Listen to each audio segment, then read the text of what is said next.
नेरळ येथील छत्रपती शिवाजी महाराजांच्या पुतळ्यावरील आवरण हटवून अनावरण केल्याप्रकरणी मनसे युवा नेते अमित ठाकरे यांच्या विरोधात गुन्हा दाखल करण्यात आलाय। या विरोधात ठाण्यातील मनसेनं बॅनरबाजी करत घटनेचा निषेध नोंदवलाय।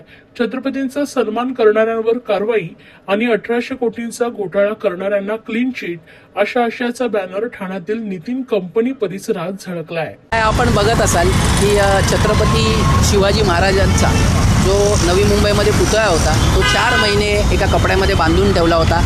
आमचे नेते माननीय श्री अमित साहेब ठाकरे यांनी तो कपडा काढून त्यांना दुग्धाभिषेक केला आणि हे केल्यानंतर सरकारने त्यांच्यावर गुन्हा नोंदवला। तर आपण बघत असाल की जे छत्रपती शिवाजी महाराजांचा जे महाराष्ट्राचा आराध्य दैवत आहे त्यांचा सन्मान करणाऱ्यावर सरकार गुन्हा नोंदवतं आणि दुसऱ्या बाजूला मुंडव्यामध्ये जो 1800 कोटींचा जी जमिनी छत्रपती शिवाजी महाराजांनी इनाम म्हणून वतनदारांना दिलेला आहे तर त्याचा जो घोटाळा झाला तर त्यांना क्लीन चिट दिली जाते। तर ही जी सरकारची दुपट्टी भूमिका आहे त्यांचा आम्ही निषेध करतो।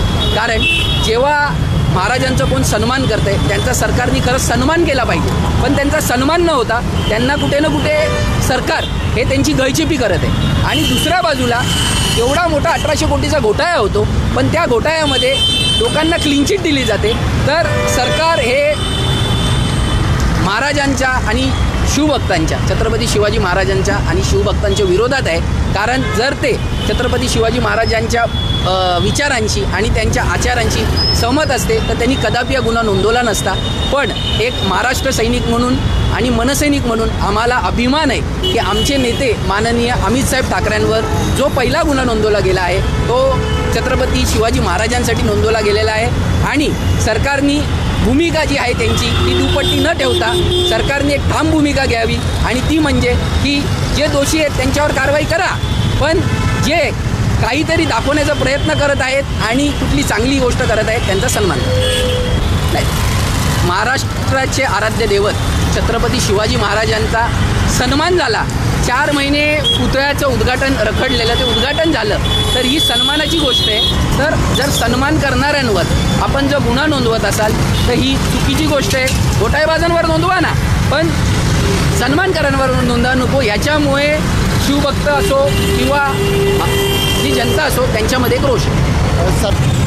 आम्ही या फलकाच्या माध्यमातून सरकारचा निषेधच नोंदवलेला आहे आणि सरकारने लोकभावना ओळखावी, शिवभक्तांची भावना ओळखावी आणि योग्य प्रकारे ज्यांच्यावर कारवाई करायची त्यांच्यावर करावी आणि ज्यांनी सन्मान केला आहे त्यांचा सन्मान करावा।